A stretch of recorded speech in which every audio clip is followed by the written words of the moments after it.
demande de vous arrêter. Gourde, bien sûr, vous êtes parti. Tout à fait raison, monsieur le Premier ministre.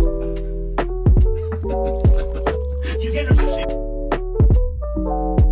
Très attendu demain, le discours de Jean-Pierre Raffarin qui tracera les grandes orientations de la réforme des retraites devant le Conseil économique et social.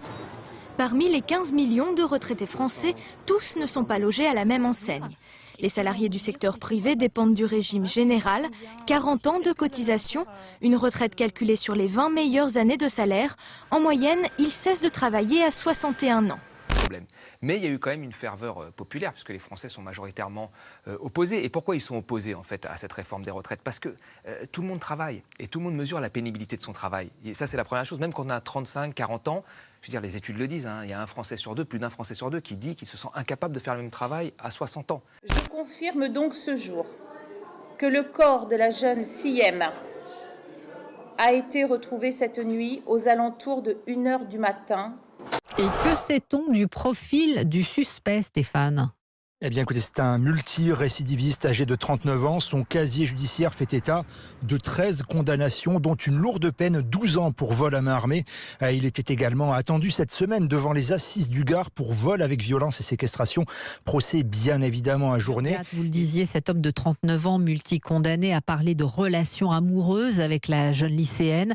Une affirmation que dément l'avocat de la famille, Maître Batik. Personne n'avait connaissance de cette relation hypothétique.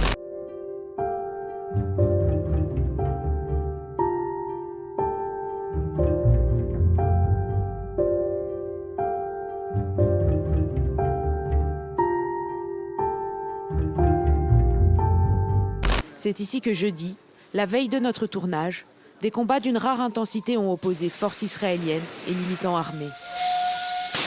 10 Palestiniens ont été tués, 20 autres blessés. Il est un peu plus de 20 heures dans le quartier de Neve Yaakov, près de Jérusalem. Les fidèles se rassemblent devant la synagogue pour les prières du vendredi qui marque le début du Shabbat. C'est à ce moment-là que surgit un Palestinien. Il tire sur la foule et abat 7 personnes. Rapidement, l'horreur redouble. À quelques kilomètres de là, vers 10h45 samedi, un adolescent de 13 ans ouvre le feu sur des passants, faisant plusieurs blessés.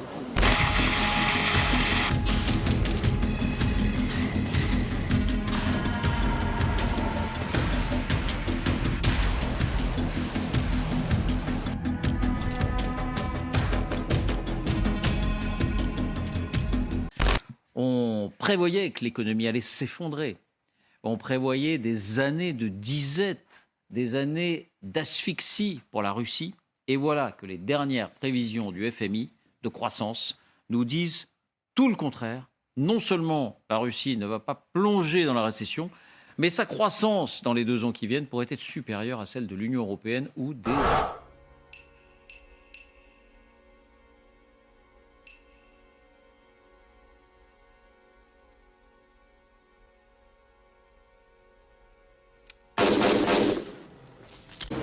Le missile s'est abattu après dîner à Kramatorsk mercredi. Beaucoup dormaient déjà. Un missile tactique Iskander-K selon la police qui a déployé une centaine d'hommes. 8 immeubles ont été frappés.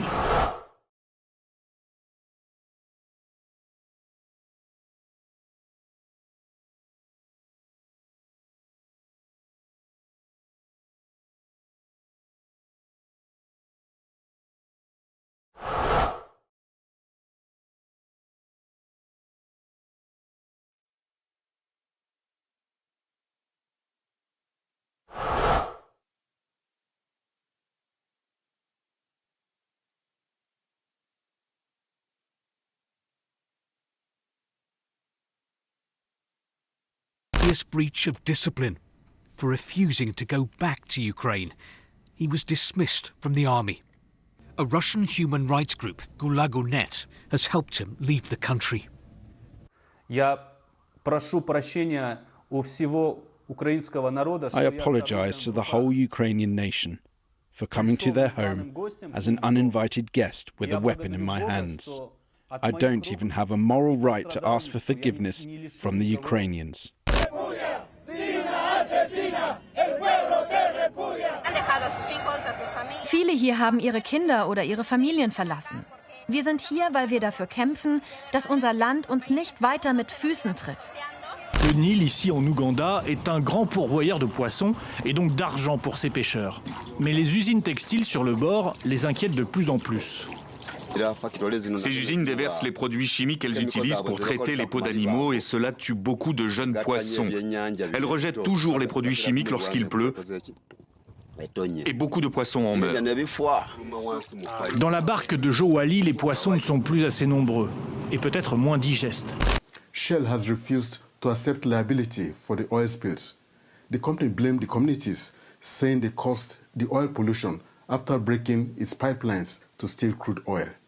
Shell has often put up similar arguments when communities in the Niger Delta region accused it of causing environmental damage. Questo paese e questo continente meritano di essere rispettati e ascoltati, meritano spazio e attenzione. Giù le mani della Repubblica Democratica del Congo, giù le mani dell'Africa. Basta soffocare l'Africa. L'Africa non è una miniera da sfruttare o un suolo da saccheggiare. L'Africa sia protagonista del suo destino.